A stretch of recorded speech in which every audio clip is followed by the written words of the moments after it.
Dalam surat Al-Kahfi itu kan ada kisah diantaranya tentang Nabi Musa dan Khidir, ya. Di dalam kisah Musa dan Khidir ada 3 peristiwa yang dialami oleh Nabi Musa alaihissalam.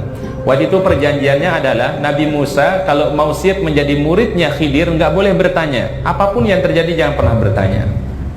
Dan Musa mengiyakan, ya saya setuju dan saya tidak akan bertanya pada setiap peristiwa yang akan terjadi.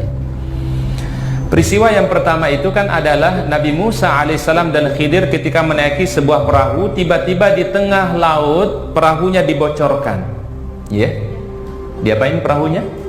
Dibocorkan. Kemudian apa kata Musa? Wahai Khidir, kenapa anda membocorkan perahu ini? Bukankah perahu ini milik nelayan miskin, kita sewa dari dia? Apa kata Khidir? Wahai Musa, bukankah engkau berjanji engkau tidak bertanya pada setiap peristiwa yang kita alami? Peristiwa yang kedua, Nabi Musa dan Khidir memasuki sebuah perkampungan. Tiba-tiba di tengah perkampungan itu dia mendapatkan ada beberapa anak lagi bermain. Salah seorang dari anak itu diambil oleh Khidir, kemudian dicekik lehernya sampai meninggal dunia. Kemudian Nabi Musa bertanya, wahai Khidir, kenapa anda melakukan hal ini? Bukankah dia anak yang tidak berdosa, anak yang tidak punya salah? Kenapa anda membunuh dia? Apa kata Khidir? Wahai Musa, bukankah anda berjanji tidak mau bertanya atau tidak akan bertanya pada setiap peristiwa yang terjadi?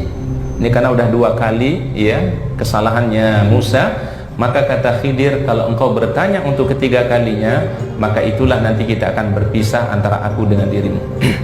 Peristiwa yang ketiga yaitu Nabi Musa dan Khidir ketika melewati perjalanan jauh, lagi perjalanan safar yang sangat jauh. Mereka kehabisan bekal, nggak punya makanan, nggak punya minuman lagi. Mereka singgah di sebuah perkampungan, sebuah qaryah. Jadi begitu masuk di perkampungan itu, mereka berdua ini minta makanan, minta minuman di penduduk kampung tersebut, tapi tidak ada yang mau memberikan makanan. Padahal saat itu Nabi Musa dan Khidir sangat kehausan dan kelaparan. Tiba-tiba Khidir melihat ada satu tembok yang hampir mau roboh. Apa kata Khidir? Wahai Musa, yuk kita perbaiki ini tembok, ya. Kita akan berdirikan kembali, kita perbaiki supaya dia kembali bagus. Setelah dia selesai membangun itu tembok, apa kata Musa? Wahai Khidir, kenapa anda mau melakukan hal ini? Sedangkan penduduk wilayah ini tidak memberikan makan kepada kita, ya. Kenapa dia mau siap melakukannya, membangun tembok yang hampir roboh, sedangkan beliau tidak diberikan makan oleh penduduk kampung tersebut? Apa kata Khidir? Wahai Musa, karena ini sudah 3 kali peristiwa ini dan ini kita sudah lewati semua, kata beliau, aku akan kabarkan apa takwil daripada peristiwa yang terjadi, apa maksud daripada peristiwa yang terjadi. Peristiwa yang pertama tadi apa Bapak Ibu? Membocorkan apa? Perahu. Khidir melakukan demikian. Kata Khidir, wahai Musa, aku sengaja membocorkan perahu karena perahu ini milik orang miskin. Kalau saya tidak membocorkannya, di situ ada seorang raja yang setiap kali lewat ada kapal yang bagus pasti dirampas, setiap ada perahu yang bagus pasti dirampas. Tapi kalau ada bocornya, ada cacatnya, dia tidak akan pernah dirampas. Ini salah satu strateginya siapa? Khidir, ya. Dan itu yang tidak diketahui oleh Nabi Musa alaihissalam. Yang kedua, ia membunuh anak kecil, ya. Khidir tiba-tiba membunuh anak kecil. Apa kata Khidir?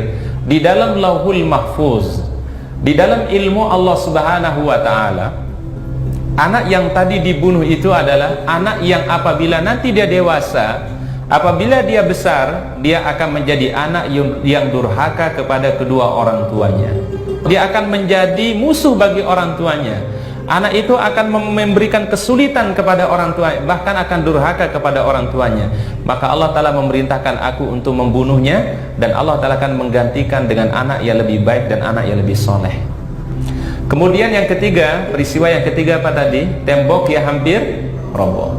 Apa takwilnya? Apa maksudnya? Ternyata di bawah tembok yang diperbaiki oleh Khidir tersimpan harta anak yatim, tersimpan perhiasan yang dimiliki oleh anak yatim. Wa kana abuhuma sholiha, sedangkan dulu kedua orang tuanya, ayah dan ibunya orang yang soleh.